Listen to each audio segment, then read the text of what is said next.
బాలీవుడ్ నటుడు సల్మాన్ ఖాన్ ని బిష్నోయ్ గ్యాంగ్ నీడలా వెంటాడుతుంది. ముంబైలో సల్మాన్ ఖాన్ నివాసంపై కాల్పులు జరిపింది తామేనని ప్రకటించుకుంది లారెన్స్ బిష్నోయ్ గ్యాంగ్. ఈ ఘటన తర్వాత సీఎం షిండే తీవ్రంగా స్పందించారు. కాల్పులు జరిపిన నిందితుల్ని కఠినంగా శిక్షిస్తామని ప్రకటించారు.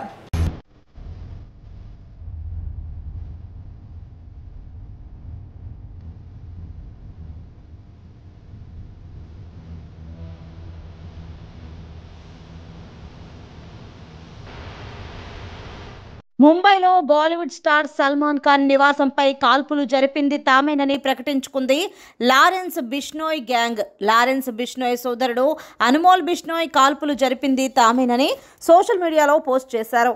ఇది ట్రైలర్ మాత్రమే అని, పిక్చర్ ముందుందని సోషల్ మీడియాలో పోస్ట్ చేశారు. సల్మాన్ నివాసంపై ఇద్దరు దుండగులు 4 రౌండ్ల కాల్పులు జరిపారు. ముంబైలో సల్మాన్ నివాసం ఉండే బాంద్రా ప్రాంతంలోని గెలాక్సీ అపార్ట్మెంట్స్ ముందు ఈ ఘటన జరిగింది.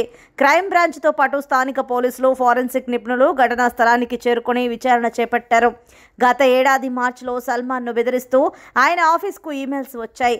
దీనిపై విచారణ జరిపిన ముంబై పోలీసులు గ్యాంగ్స్టర్లు లారెన్స్ బిష్నోయ్, గోల్డీ బ్రావర్పై ఎఫ్ఐఆర్ నమోదు చేశారు. వీరు టార్గెట్ చేసిన జాబితాలో సల్మాన్ పేరు ఉన్నట్లు ఎన్ఐఏ వెల్లడించింది.